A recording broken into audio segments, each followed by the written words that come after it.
Hi ಸ್ನೇಹಿತರೆ, ಎಲ್ರಿಗೂ ನಮಸ್ಕಾರ. ನಾನು ನಂದಿನಿ. ಇವತ್ತಿನ ರೆಸಿಪಿ ಬಂದು ಚೆನ್ನ ಮಸಾಲ ಸಾಂಬಾರು. ಈ ರೆಸಿಪಿನ ಯಾವ ರೀತಿ ಮಾಡ್ಕೊಳ್ಳೋದು ಅಂದ್ಬಿಟ್ಟು ನೋಡ್ಕೊಳ್ಳೋಣ. ಮೊದಲಿಗೆ ಇಲ್ಲಿ ಕಾಬೂಲ್ ಕಡಲೆಕಾಳನ್ನ 8 ಅವರು ನೆನೆಸಿಟ್ಕೊಂಡಿದ್ದೆ. ನಾವು ನೈಟಿಗೆ ಮಾಡ್ತೀವಿ ಅಂದರೆ ಬೆಳಗ್ಗೆನೇ ನೆನೆ ಇಟ್ಕೊಳ್ಬೇಕು. ಬೆಳಗ್ಗೆ ಮಸಾಲ ಮಾಡ್ತೀವಿ ಅಂದರೆ ನೈಟ್ ನೆನೆಯಕ್ಕೆ ಇಟ್ಕೊಂಡಿದ್ರೆ ಸರಿಯಾಗುತ್ತೆ. ನಾನು ಬೆಳಗ್ಗೆ ನೆನೆಯಕ್ಕೆ ಇಟ್ಕೊಂಡಿದ್ದೆ, ಇವಾಗ ನೈಟ್ ಸಾಂಬಾರು ಮಾಡ್ತಾಯಿದ್ದೀನಿ. ಬೆಳಗ್ಗೆಗೂ ಪೂರಿ ಜೊತೆಗೆ ಸರಿ ಹೋಗುತ್ತೆ ಅಂದ್ಬಿಟ್ಟು ಇವಾಗ ಮಾಡ್ಕೊಳ್ತಾ ಇದ್ದೀನಿ. ನಾನು 1 ಬೌಲಷ್ಟು ನೆನೆ ಹಾಕಿದ್ದೆ, ಈಗ 1/4 ಬೌಲಷ್ಟು ಆಗಿದೆ. ಫಸ್ಟು ಕುಕ್ಕರ್ನಲ್ಲಿ ಕಾಬೂಲ್ ಚೆನ್ನನ ಬೇಯಿಸ್ಕೊಬೇಕು. ಈಗ ಒಂದು ಕುಕ್ಕರಿಗೆ ನೆಂದಿರುವಂಥ ಕಾಬೂಲ್ ಕಡಲೆಕಾಳನ್ನ 2 ಸರಿ ಚೆನ್ನಾಗಿ ತೊಳೆದ್ಬಿಟ್ಟು ಕುಕ್ಕರಿಗೆ ಸೇರಿಸ್ಕೊಂಡು 1 ಬೌಲ್ ಚೆನ್ನಾಗೆ 2 ಬೌಲಷ್ಟು ನೀರು ಹಾಕ್ಕೊಂಡು 1 ಟೇಬಲ್ ಸ್ಪೂನ್ ಉಪ್ಪು ಹಾಗೆ 1 ಟೇಬಲ್ ಸ್ಪೂನು ಆಯಿಲ್ ಸೇರಿಸ್ಕೊಂಡು 3ರಿಂದ 4 ವಿಷಲ್ ಹಾಕ್ಸ್ಕೊಬೇಕು. ತುಂಬ ಸಾಫ್ಟಾಗಿ ಬೆಂದರೆ ಚೆನ್ನಾಗಿರುತ್ತೆ. ಹೈ ಫ್ಲೇಮಲ್ಲಿ 4 ವಿಷಲ್ ಬರ್ಸ್ಕೊಂಡಿದ್ದೀನಿ. ನೋಡಿ ಈ ರೀತಿ ಇದೆ. ಇವಾಗ ತುಂಬಾ ಚೆನ್ನಾಗಿ ಬೆಂದಿದೆ. ಕೈಲಿ ಈ ಥರ ಟಚ್ ಮಾಡಿದರೆ ನೋಡಿ ಓಪನ್ ಆಗಬೇಕು, ಇಷ್ಟು ಸಾಫ್ಟಾಗಿರಬೇಕು. ಬೆಂದಿರುವಂಥ ಚೆನ್ನನ ಒಂದು ಬೌಲಿಗೆ ಹಾಕಿಟ್ಕೊತೀನಿ, ಯಾಕಂದರೆ ಇದೇ ಕುಕ್ಕರಲ್ಲಿ ಮಾಡ್ತೀನಿ ಅದಕ್ಕೋಸ್ಕರ.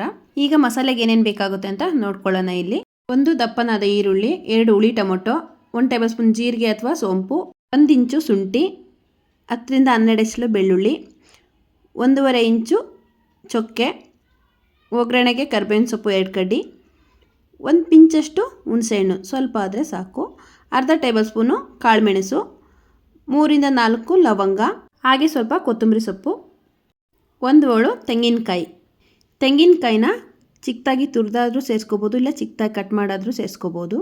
ಮೊದಲಿಗೆ ಒಂದು ಮಿಕ್ಸಿ ಜಾರ್ ತೊಗೊಂಡು ಮಿಕ್ಸಿ ಜಾರಿಗೆ ತೆಂಗಿನಕಾಯಿ ಸೇರಿಸ್ಕೊತೀನಿ.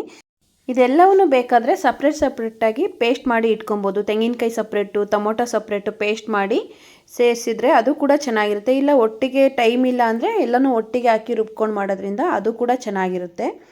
ನಾನು ಎಲ್ಲನೂ ಒಟ್ಟಿಗೆ ಹಾಕ್ಕೊಂಡು ರುಬ್ಕೊಂಡು ಮಾಡ್ತೀನಿ. ಈ ಸಪ್ರೇಟ್ ಮಾಡಿದ್ರೂ ತುಂಬಾ ಟೇಸ್ಟ್ ಚೆನ್ನಾಗಿರುತ್ತೆ. ಈರುಳ್ಳಿ ತೆಂಗಿನಕಾಯಿನ ಒಂದು ಪೇಸ್ಟ್ ಮಾಡಿಕೊಂಡು, ಟೊಮೊಟೊನ ಒಂದು ಥರ ಪೇಸ್ಟ್ ಮಾಡಿಕೊಂಡು ಮಸಾಲೆನ ಫ್ರೈ ಮಾಡಿ ಆ ಥರ ಕೂಡ ಮಾಡ್ಬೋದು. ಇಲ್ಲ ಈ ಥರ ಎಲ್ಲನೂ ಒಟ್ಟಿಗೆ ಮಿಕ್ಸ್ ಮಾಡ್ಕೊಂಡು ಕೂಡ ಮಾಡ್ಬೋದು. ಟೈಮ್ ಇಲ್ಲಾಂದರೆ ಈ ರೀತಿ ಮಾಡ್ಬೋದು. ಒಗ್ಗರಣೆಗೆ ಈರುಳ್ಳಿ ಕರಿಬೇವಿನ ಸೊಪ್ಪು ಎತ್ತಿಟ್ಕೊಂಡಿದ್ದೀನಿ ಸ್ವಲ್ಪ.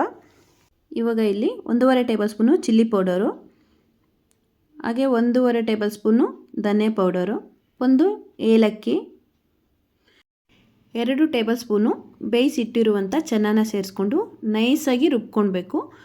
ಚೆನ್ನಾಗಿ ಸೇರಿಸ್ಕೊಂಡು ರುಬ್ಬೋದ್ರಿಂದ ತುಂಬಾ ತಿಕ್ಕಾಗಿ ಬರುತ್ತೆ, ಚೆನ್ನಾಗಿರುತ್ತೆ ಸಾಂಬಾರು ಕೂಡ. ಈಗ ಇಲ್ಲಿ ಒಂದು ಕುಕ್ಕರ್ನ ಒಲೆ ಮೇಲೆ ಇಟ್ಕೊಂಡು ಕುಕ್ಕರ್ ಸ್ವಲ್ಪ ಬಿಸಿ ಆಗ್ತಿದ್ದಂಗೆ 3 ಟೇಬಲ್ ಸ್ಪೂನ್ ಆಯಿಲ್ ಹಾಕ್ಕೊಂಡು, ಆಯಿಲ್ ಸ್ವಲ್ಪ ಬಿಸಿ ಆಗ್ತಿದ್ದಂಗೆ 1 ಟೇಬಲ್ ಸ್ಪೂನು ಸಾಸಿವೆ ಹಾಕ್ಕೊಂಡು, ಸಾಸಿವೆ ಚಿಟಾಪಟ ಆದಮೇಲೆ 4 ಲವಂಗ, 1 ಪಲಾವ್ ಎಲೆನ ಈ ಥರ ಪೀಸ್ ಮಾಡಿ ಸೇರಿಸ್ಕೊಂಡು 10 ಸೆಕೆಂಡ್ ಫ್ರೈ ಆಗ್ತಿದ್ದಂಗೆ ಕಟ್ ಮಾಡಿ ಇಟ್ಕೊಂಡಿರುವಂಥ ಈರುಳ್ಳಿನ ಸೇರಿಸ್ಕೊಂಡು, ಹಾಗೆ ಕರಿಬೇವಿನ ಕೂಡ ಸೇರಿಸ್ಕೊಂಡು ಚೆನ್ನಾಗಿ ಫ್ರೈ ಮಾಡಬೇಕು. ಈರುಳ್ಳಿ ಕಲರು ಚೇಂಜ್ ಆಗೋವರೆಗೂ ಚೆನ್ನಾಗಿ ಫ್ರೈ ಮಾಡ್ಕೊಬೇಕು.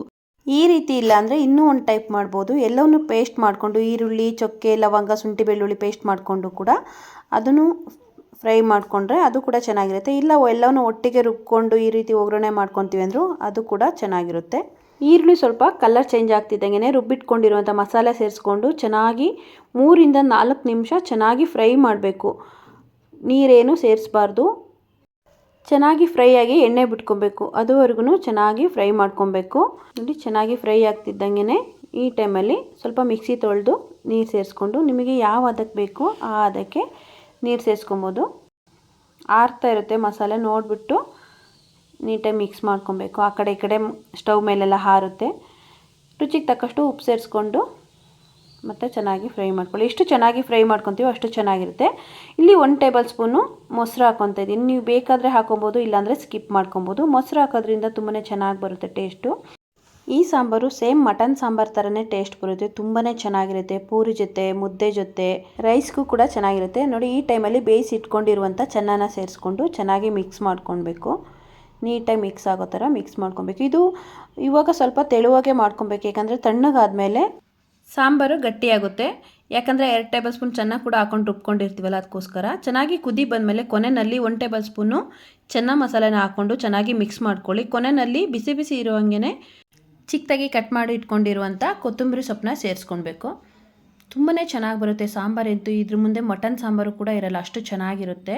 ಚೆನ್ನಾಗಿ ಒಂದು ಮಿಕ್ಸ್ ಕೊಟ್ಬಿಟ್ಟು ಕೊನೆಯಲ್ಲಿ ಸ್ವಲ್ಪ ಕಸ್ತೂರಿ ಮೇಥಿನ ಸ್ವಲ್ಪ ಬೆಚ್ಚಗೆ ಮಾಡಿಬಿಟ್ಟು ಕೈಯಿಂದನೇ ಪುಡಿ ಮಾಡಿಬಿಟ್ಟು ಕೊನೆಯಲ್ಲಿ ಸೇರಿಸಿ ಮಿಕ್ಸ್ ಮಾಡ್ಕೊಳ್ಳಿ. ತುಂಬಾ ಚೆನ್ನಾಗಿ ಬರುತ್ತೆ. ಫ್ಲೇವರ್ ಅಂತೂ ಘಮ ಘಮ ಅಂತ ಇರುತ್ತೆ. ಇನ್ನು ಮಟನ್ ಸಾಂಬಾರು ಮಾಡಿದ್ದಾರೇನೋ ಮನೆಯಲ್ಲಿ ಅನಿಸುತ್ತೆ, ಅಷ್ಟು ಚೆನ್ನಾಗಿರುತ್ತೆ. ನಾನಿವತ್ತು ಬಿಸಿ ಬಿಸಿ ರೈಸ್ ಜೊತೆ ಸರ್ವ್ ಮಾಡ್ಕೊತಾ ಇದ್ದೀನಿ. ತುಂಬಾ ಚೆನ್ನಾಗಿತ್ತು. ಮಕ್ಕಳಂತೂ ತುಂಬಾ ಇಷ್ಟಪಟ್ಟು ತಿಂದರು. ನಮ್ಮನೇಲೂ ಕೂಡ ತುಂಬ ಚೆನ್ನಾಗಿದೆ ಅಂತ ಹೇಳಿದರು. ಮುದ್ದೆ ಜೊತೆ, ಚಪಾತಿ ಜೊತೆ, ರೈಸ್ ಜೊತೆ, ಪೂರಿ ಜೊತೆ ಅಂತೂ ನನಗೆ ತುಂಬಾ ಫೇವ್ರೇಟು. ನಾನು ಬೆಳಗ್ಗೆ ಪೂರಿ ಮಾಡೋಣ ಅಂತ ಇದ್ದೀನಿ. ಹಾಗೆ ಬೆಳಗ್ಗೆ ಎದ್ಬಿಟ್ಟು ಪೂರಿ ಕೂಡ ಮಾಡಿಕೊಂಡೆ. ನನಗೆ ಈ ಸಾಂಬಾರಿಗೆ ಪೂರಿ ಮಾಡ್ಕೊಳ್ಬೇಕು ಅನಿಸ್ತಾ ಇತ್ತು, ಹಾಗಾಗಿ ಪೂರಿ ಕೂಡ ಮಾಡಿಕೊಂಡೆ. ಪೂರಿ ಜೊತೆಗಂತೂ ತುಂಬಾ ಚೆನ್ನಾಗಿತ್ತು. ನೈಟ್ ಸ್ವಲ್ಪ ಸಾಂಬಾರು ತೆಳುವಿತ್ತು, ಬೆಳಗ್ಗೆ ನೋಡಿ ಎಷ್ಟು ಗಟ್ಟಿಯಾಗಿ ಚೆನ್ನಾಗಿದೆ. ಇವತ್ತಿನ ರೆಸಿಪಿ ಯಾರಿಗಾದರೂ ಇಷ್ಟ ಆಗಿದ್ರೆ ಪ್ಲೀಸ್ ಒಂದು ಲೈಕ್ ಮಾಡಿ, ಶೇರ್ ಮಾಡಿ, ಕಮೆಂಟ್ ಮಾಡಿ. ಇನ್ನೂ ಯಾರೆಲ್ಲ ನನ್ನ ಚಾನಲ್ನ ಸಬ್ಸ್ಕ್ರೈಬ್ ಮಾಡಿದೆ ಹಾಗೆ ನೋಡ್ತಾ ಇದ್ದೀರಾ, ಪ್ಲೀಸ್ ಒಂದು ಸಬ್ಸ್ಕ್ರೈಬ್ ಮಾಡಿ, ಸಪೋರ್ಟ್ ಮಾಡಿ. Thank you.